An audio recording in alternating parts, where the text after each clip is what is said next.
Go down. I remember my mother waving to us. But then later on, I realized that she really wasn't waving. She was giving us a blessing. That's right.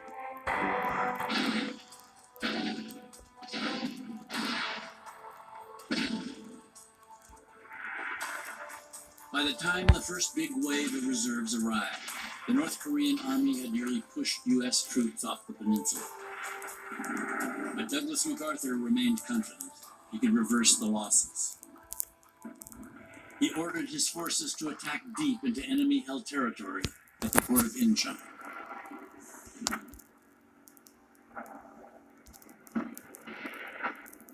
MacArthur took the chance and tried to conduct a landing there at high tide, but you only had a range of a few hours to debark troops there. And also, it wasn't a good beach at all. There's the seawall there. But the enemy didn't expect us to land there. So it became a tremendous surprise to the enemy. And it wasn't very well defended.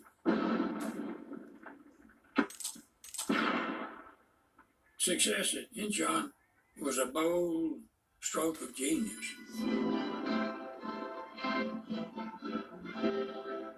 On 16 September, the 1st Marine Division moves through Incheon. This city is recaptured against relatively light resistance. Allied casualties are few. As these men move through Incheon, their objective is Seoul. The success at Incheon changed everything. The North Korean supply line was cut. There was a direct route from Incheon into Seoul, which is the capital, and taking it was not only a military victory, but also a psychological one and a political one as well.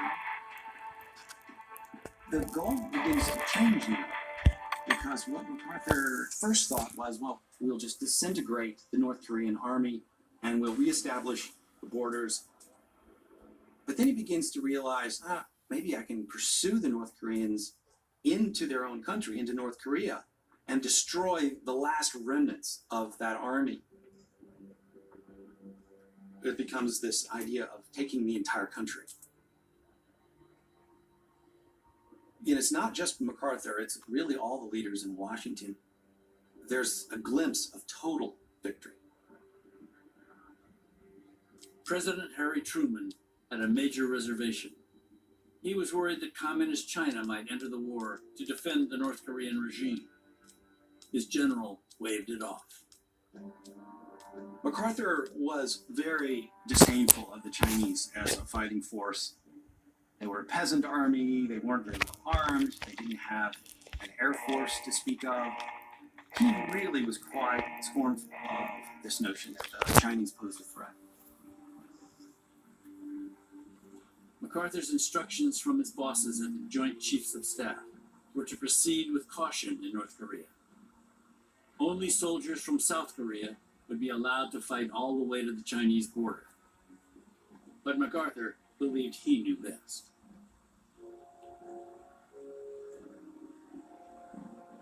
Three days after his men captured the North Korean capital of Pyongyang, the general directed his commanders to speed forward, using all available forces.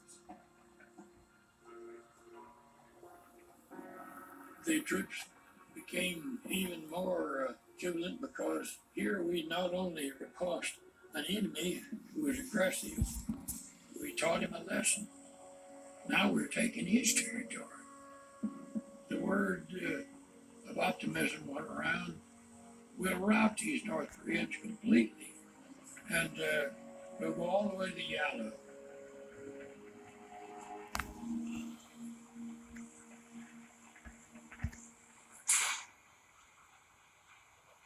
By the last week in November, MacArthur had the Yalu in his sights, and he had a plan to get there.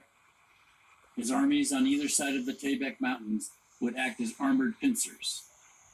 They would close the divide between them, form a solid front, and then race north before the long and brutal Korean winter settled in. This should, for all practical purposes, end the war, MacArthur told the press, and restore peace and unity to Korea.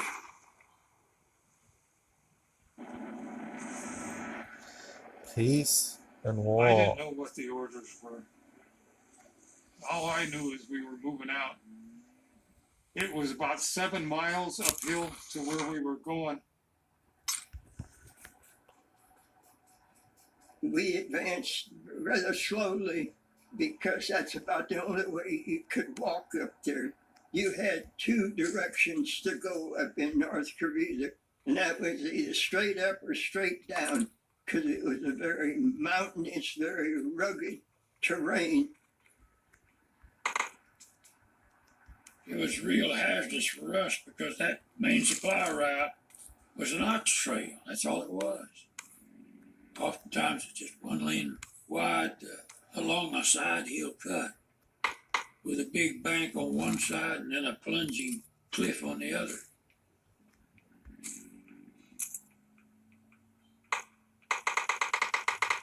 We finally got into a village called YOUDAM, and it was just the most desolate country you ever wanted to see. A pile of boulders and rocks, and of course snow and wind. Everybody was grumbling and crabbing, but that's the Marine Corps. If you're not crabbing, you ain't a Marine. The temperatures were plunging at night to as much as 25 below zero. And the northwest wind was blowing 15, 20 miles an hour out of Manchuria. But still, we were cheered up, thinking with optimism, well, we won't have to endure this for long. Maybe they're right. Maybe the war will be over.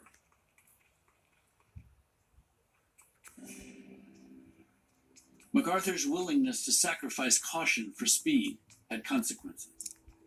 On the eve of its final offensive, the 1st Marine Division was strung out on a single supply route, nearly 80 miles long, leading to the Chosin Reservoir. 3,600 men were making camp at the bottom of the reservoir at Hagaruri, where division headquarters and a much-needed airfield were taking shape. 5 miles ahead, on the west side of the reservoir, was a small contingent of 400 Marines, defending the high ground above the road. The bulk of the forces, 8,000 Marines, were digging in near the village of YOUDAM, preparing to spearhead the next day's offensive. To the east were 2,500 U.S. Army soldiers and several hundred South Korean fighters, placed there to protect the right flank of the attacking Marines.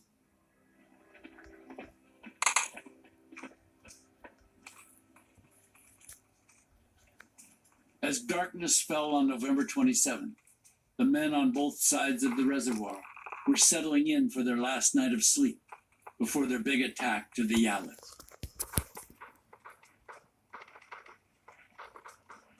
There was one tree up in that hill, a fully grown tree with pine branches. And I took my entrenching tool and knocked some of those branches off, and I laid it down, put my sleeping bag on top, and I was going to get a good night's rest. And I heard bang, bang, bang.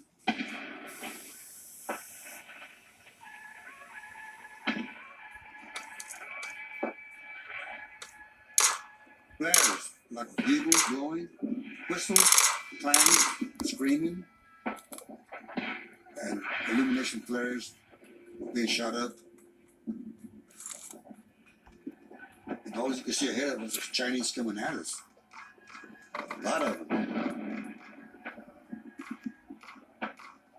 So we set up our fields of fire in defense positions, brace for the attack.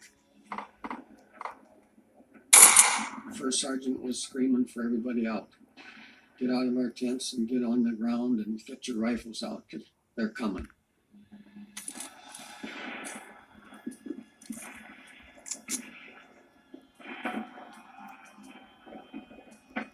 All of a sudden, here come a whole bunch of Chinese. They were in these quilted uniforms, coming down inside our perimeter, down the valley toward us. I shot the one nearest to me, and he just staggered. I had to shoot him twice before he went down. Some Chinese communist jumps up about 10 yards out in front, and somebody yelled, "Duck, he's got a grenade." It's terrifying. You know you're going to die, and you wonder how it's going to happen. We used everything. We had our M1s, carbines, if you could get it to work. We had a machine gun, and it was just one solid field of fire as they come down. You didn't have to look where they were. They were back of you, in front of you, around you, right in the middle of you. You'd be shooting, you'd be stabbing, you're using your rifle as a club. Sometimes it'd be 6, 8 feet away from you before you even knew it. And that's when either the bayonet or your rifle become a club.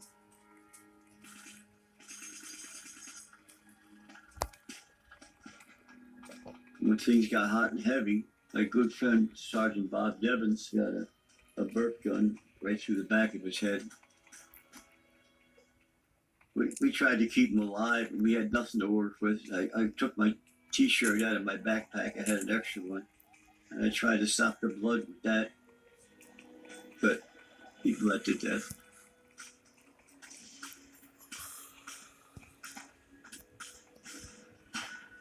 We were just hanging by a thread.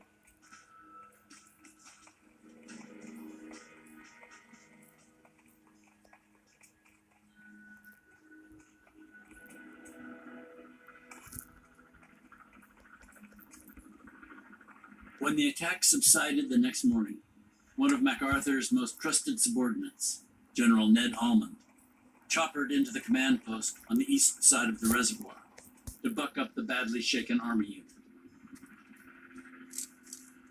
One of the highest-ranking officers on the ground, Lieutenant Colonel Donald Faith, was just then making sense of what had happened the night before.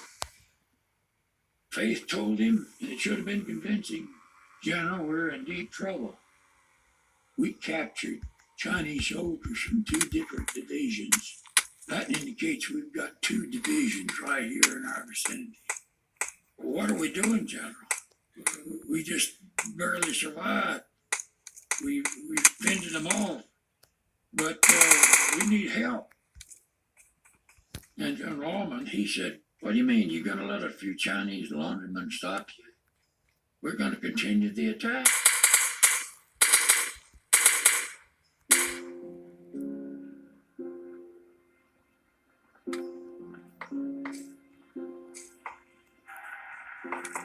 The leader of the People's Republic of China, Mao Zedong, had won a long and deadly civil war a year earlier and united the country under his communist flag.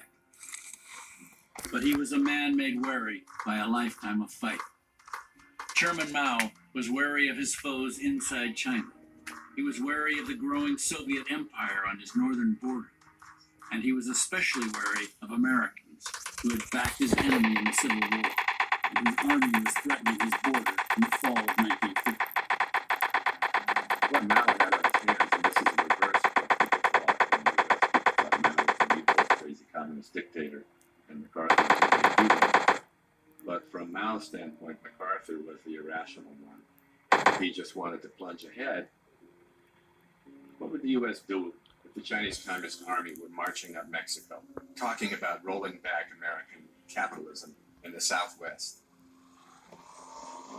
Mao had begun preparations to enter the war in North Korea back in October, around the time MacArthur's troops first crossed the 38th parallel. When MacArthur's army kept pushing north, nearing the Chinese border, Mao set his battle plan in motion. U.S. intelligence knew that there were troops that were being massed in Manchuria. We just didn't know what they were doing, right? And of course, what they were doing there was slowly and quietly infiltrating into North Korea.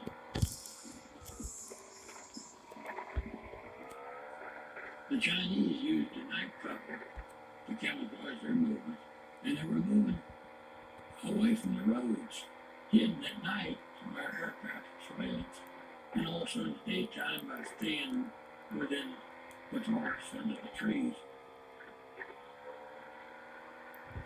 They moved at night and they stayed up on the ridge lines. The U.S. forces, in general, stayed on the roads and was held back for the border. But meanwhile, in between the forces, Chinese were coming quietly down on foot.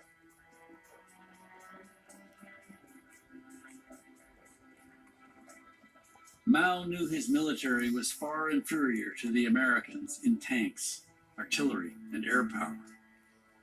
But he had taken the measure of MacArthur and discerned a weakness. In early November, Mao sent small cadres of troops to attack all along the approaching American front. Then his men pulled back in what looked like a full retreat. The Chinese hit hard. Then they just disappeared. There was nothing out there anymore. They accomplished in full speed ahead again. This became part of the strategy, which is to lure the Americans further into North Korea, have them penetrate deeply, and then ultimately surround them. There's a certain shrewdness about Mao. He knows who he's dealing with. He knows that MacArthur is quite arrogant. This is a strategy that plays into that arrogance.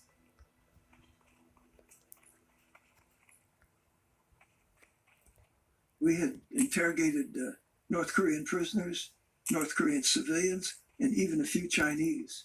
And what we learned from all these interrogations was that there are large amounts of Chinese army on the other side of the Yalu River, which is the border between North Korea and Manchuria.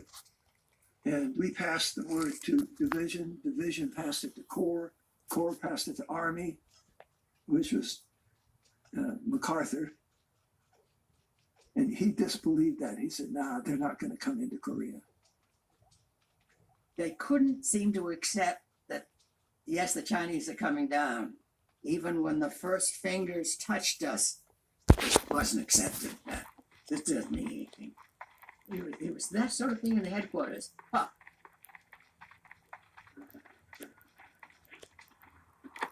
Mao lured American troops quite literally to the Yalu, and they were surrounded on all sides.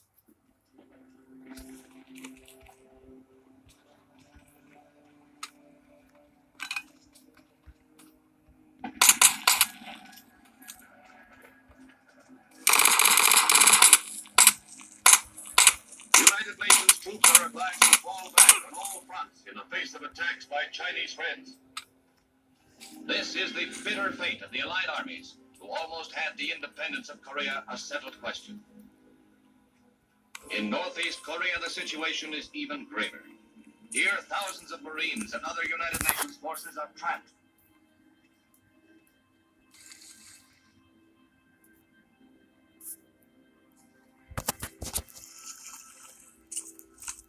The worst of the Chinese onslaught landed on the 1st Marine Division, then under the command of General Oliver P. Smith.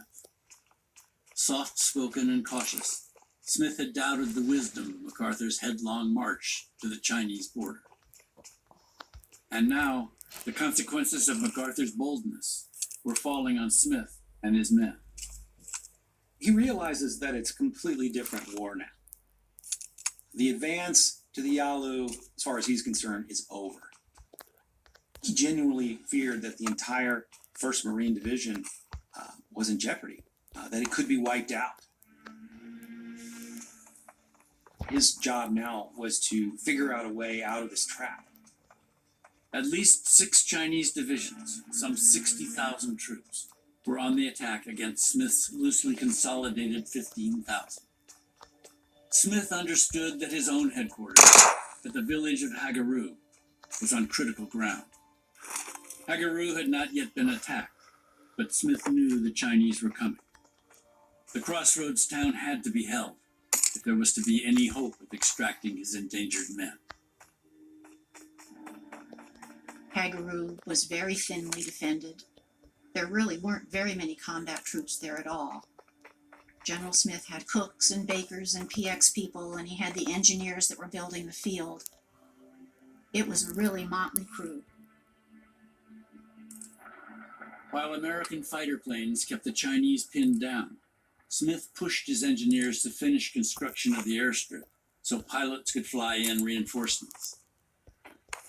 And he deployed almost every man at his disposal to defend the perimeter of Hagaru, many at a spot called East Hill, the high ground that rose above the ammunition dump.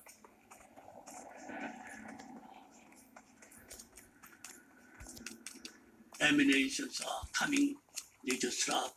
Every hour they just drop and drop, drop. It's doing my job to get the supply by airdrop. The Chinese start to fire at us when we are picking up the supplies.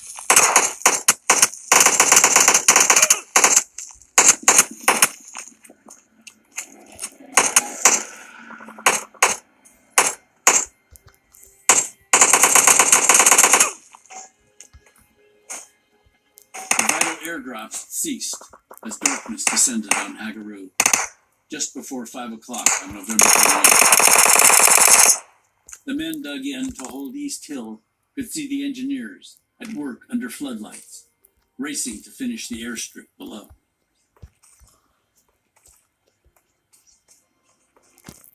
A light snow began to fall at around 8 o'clock, and for the next few hours all was quiet but for the scrape and roar of the bulldozers.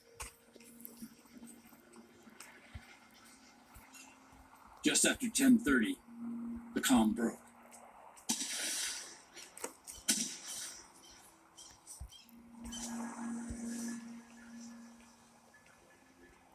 The Chinese recognized the fact that East Hill was the key. So they really concentrated it that night. We were at the bottom to halfway up the hill, and not with infantry. We had engineers, artillerymen, cooks and bakers, whoever we could gather. You have to do it. You have to own it.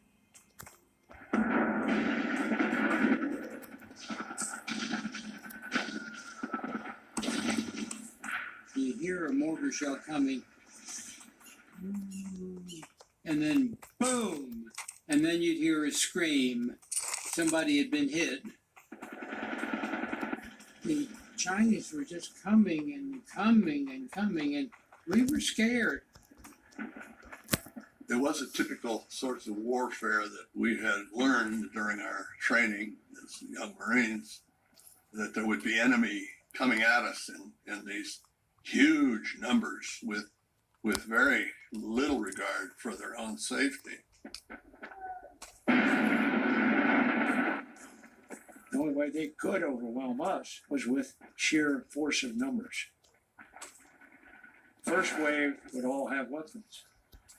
Second wave wouldn't all have weapons. They would pick up weapons on the first wave.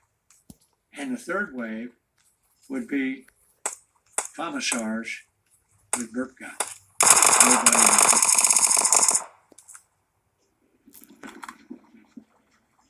Smith's men were hugely outnumbered. The Chinese divisions were coming in from all sides. Smith was really doubtful whether Hagaru could actually hold.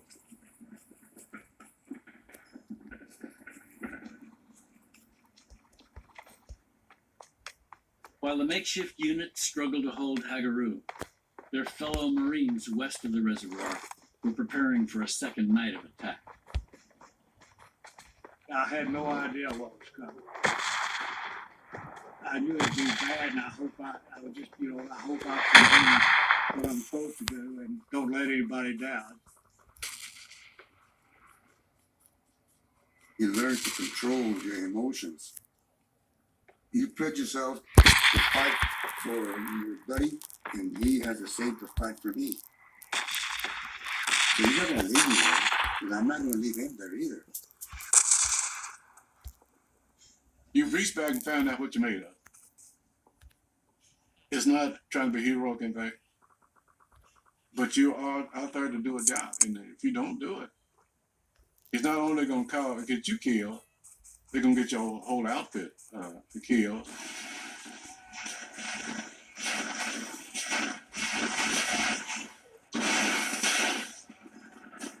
They really came down on us.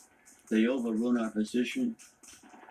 Our machine guns were firing so hot and heavy they were burning the barrels out. There were a few times that I actually had to take the damn machine gun and turn it all the way around and fire over the heads of our own men that were behind us. Gather around. Because they were breaking through. Now they're starting to move up the hill, and we're shooting at them. And so now I'm firing, and people are starting to run through on the side of the rocks that way from us, maybe 5-10 yards that way. So my rifle jams now. And this guy throws a hand grenade over. I took one step and the hand grenade went off. I feel myself flying through the air, but I don't feel myself hit the ground.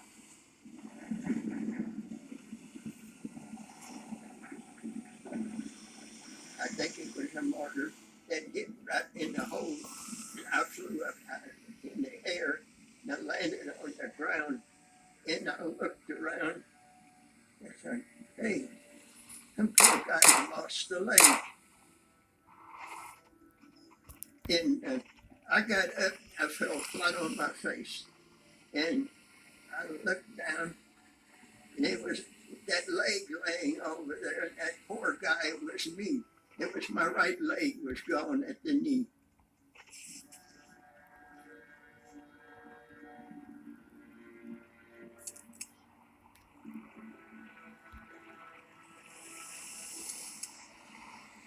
I prayed that night for the first time in my life. God, don't let me die. Not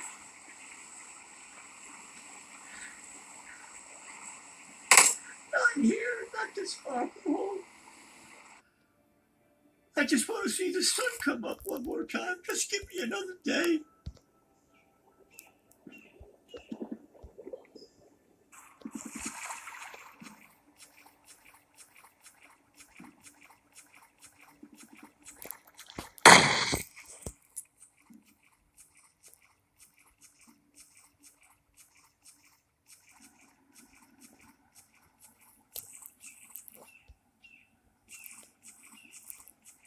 When the first light of morning rose, the Chinese retreated back to their daytime hiding spots. The Marines still held all of Hagaru, as well as the crucial hills around YOUDAM. The cost had been dear.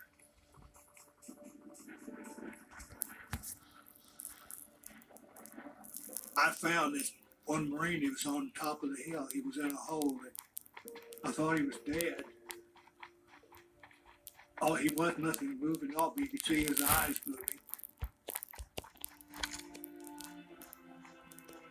His face was all ashen gray, and we picked him up and we carried and drug him down the hill to the aid station.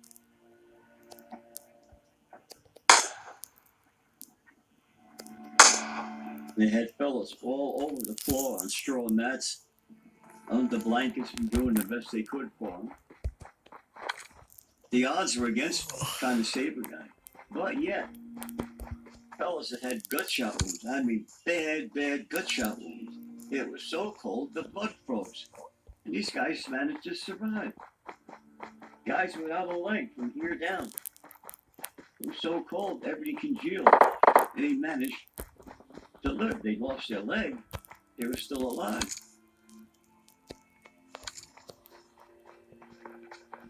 Everything was complicated by exposure to extreme cold.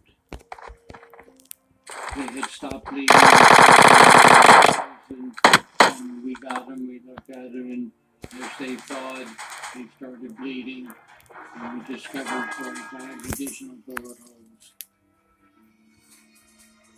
You did the best you could do, and when you finished, you moved on to the next patient.